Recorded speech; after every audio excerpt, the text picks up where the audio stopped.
கிடக்கிறத விட்டுவிட்டு பறக்கிறதுக்கு ஆசைப்பட்டு உள்ளதும் போச்சுடா அப்படின்னு உட்காந்துருக்கிற மாதிரி தான் நம்ம கதையாக போகுது ரோகிணிக்கு அப்படிங்கிறது தான் இந்த வாரம் ட்விஸ்ட்டாக போகுது நமக்கு. இந்த பொண்ணு வந்துட்டு போய் கேட்டுருச்சு நம்ம இவர்கிட்ட போயிட்டு அந்த கம்பெனியில் போயிட்டு அந்த பில்டிங் மேனேஜர்கிட்ட போய் சார் இப்போ எங்கள் புருஷனோட ஆட்டிடியூடுக்காக தான் நீங்கள் இப்படி பண்ணிட்டீங்க, அந்த ஆட்டிடியூட் மோசம்னு எனக்கு தெரியும், ஆனால் இன்னை இது பண்ணல, ஆனால் என்னோடய வாழ்க்கையே எதாவது போச்சுன்னா அங்கே ஒரு பொய்யை அள்ளி விட்டுச்சு பாருங்களேன்.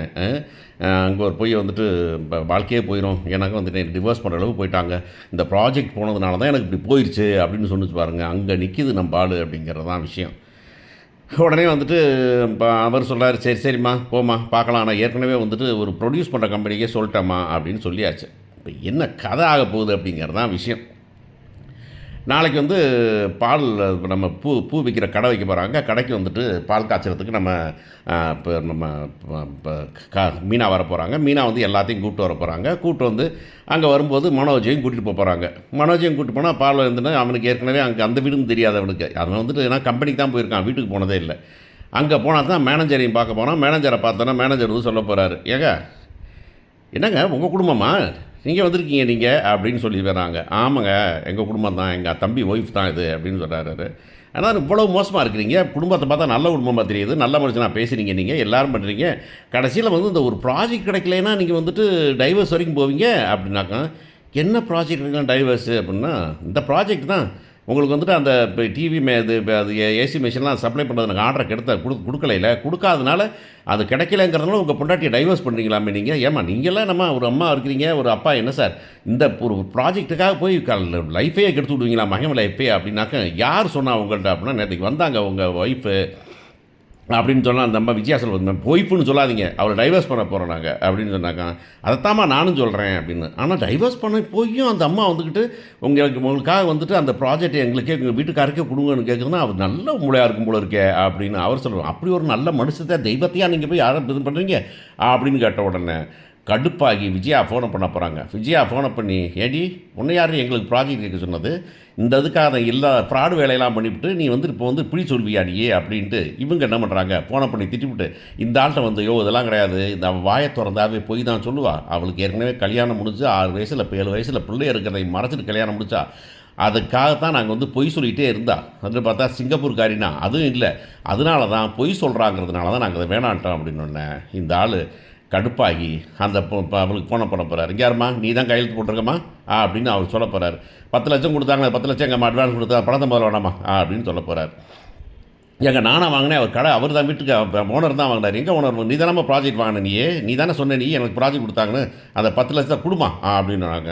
இல்லைன்னா நான் போலீஸ்கிட்ட சொல்லிடுவேன், டைம் முடிஞ்சு போச்சு உனக்கு அப்படின்னு. உடனே இந்த பொண்ணு என்ன பண்ணுது, என்ன மாதிரி பண்ணணுமே அப்படின்னு, சரி இவங்க வந்துட்டு இந்த பணம் கொடுக்குறேன்னு சொன்னாங்களே நம்பாளுங்க, நம்ம இடத்த எழுதி தரேன்னாங்களே, சொத்து தரேன்னாங்கல்ல, அந்த சொத்தை மட்டும் எழுதி வாங்கிட்டா பரவாயில்ல அப்படின்ட்டு அப்புறம் அவங்க அம்மாட்ட போய் சொல்லிவிட்டு அவங்கள வர சொல்கிறாங்க, சொந்தக்காரங்களை. அவங்க பெரியப்பாவையும் கிறிஸ்டோட பெரியப்பாவையும் பெரியம்மா வர சொல்லிவிட்டு பேசுகிறாங்க. அன்றைக்கி சொன்னீங்க வேணான்னு சொல்லிட்டேன், இப்போ யோசிச்சு பார்த்தாக்க இப்போ ஏதாச்சும் ஒன்று பண்ணால் நான் பிஸ்னஸ் பண்ணலான்னு பைசா தேவைப்படுது, அதனால் வந்துக்கிட்டு நீங்கள் அவங்களுக்கு கொடுக்க வேண்டியதை கொடுத்தீங்கன்னா பண்ணலாம் அப்படிங்கும்போது, ஏம்மா அதெல்லாம் ரெஜிஸ்டர் பண்ணியாச்சு. ரெஜிஸ்டர் பண்ணியாச்சா? ஆமாம்மா, கிறிஸ் மேலே ரெஜிஸ்டர் பண்ணமா எல்லா சொத்தையும், தம்பி கொடுக்க வேண்டியது போகிறோம், கிறிஸ் மேலே ரெஜிஸ்டர் பண்ணிட்டேன். அதில் என்ன விஷயம்னாக்கா, இன்னும் அவன் வந்து பெரிய ஆளாகிற வரைக்கும் விற்க முடியாதுமா அப்படின்னு சொல்லி 10,000 செலவழிச்சாச்சுமா, இந்தாம்மா உங்களுக்கு தாம்மா சொத்து, ஆனால் இப்போ இல்லைம்மா அப்படின்னு கொடுத்துட்றாங்க. எதுவுமே முடியாது, இந்த பொண்ணு அதை விற்கவும் முடியாது வாங்கவும் முடியாதுங்கிற நிலைமை, வாங்கி பத்திரத்தை வச்சுக்கிட்டு கடுப்பில் நிற்கிது அப்படிங்கிறது தான் இங்கே விஷயம். சரி, அங்கே என்ன பண்ணுறாங்க அப்படின்னாக்கா, பூ கட்டுறதுக்கு போகிறாங்கல்ல, அங்கே பூ கட்டி அங்கே போகிறாங்க. அங்கே போயிட்டு புதுக்கடை திறக்கிறாங்க. திறந்து எல்லாம் முடித்த பிறகு அங்கே வந்து மனோஜ் வந்துட்டு கொஞ்சம் வேலையை காமிச்சிடறான் அந்த ஆள்கிட்ட, மேனேஜர்கிட்ட திரும்பவும். அதுக்குன்னு நீங்கள் எனக்கு ப்ராஜெக்ட் கொடுக்காமல் போவீங்களா நீங்கள் அப்படின்னாக்கா, உடனே சொல்ல போகிறேன்ப்பா, உனக்கு கொடுக்கல அப்படிங்கிறது ஒன்று, இந்த பணங்கிறது இல்லை, அது பணம் 10 லட்ச ரூபா வேணும். அந்த 10 லட்ச ரூபாய் வந்துட்டு அவள்கிட்ட தான் கொடுத்தீங்க, அவள்கிட்ட வாங்கிக்கோங்க.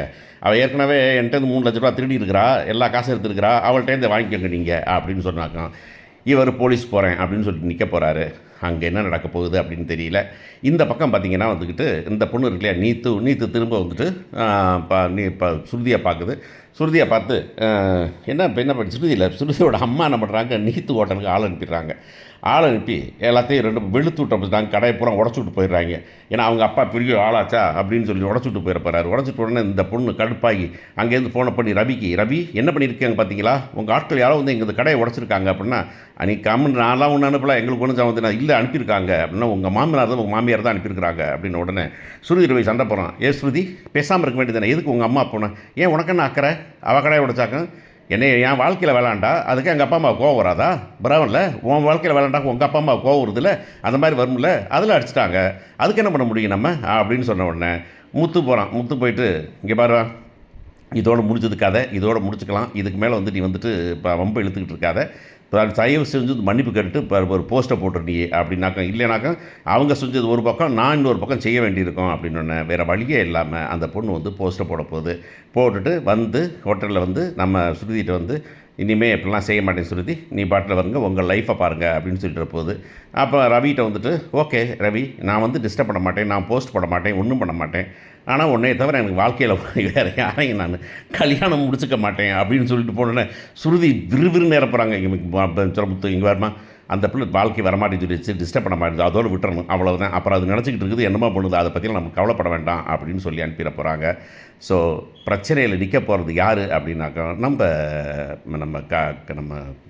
ரோஹிணி தான் அப்படிங்கிறது தெரியுது. பார்ப்போம் எப்படி போகுதுன்னு.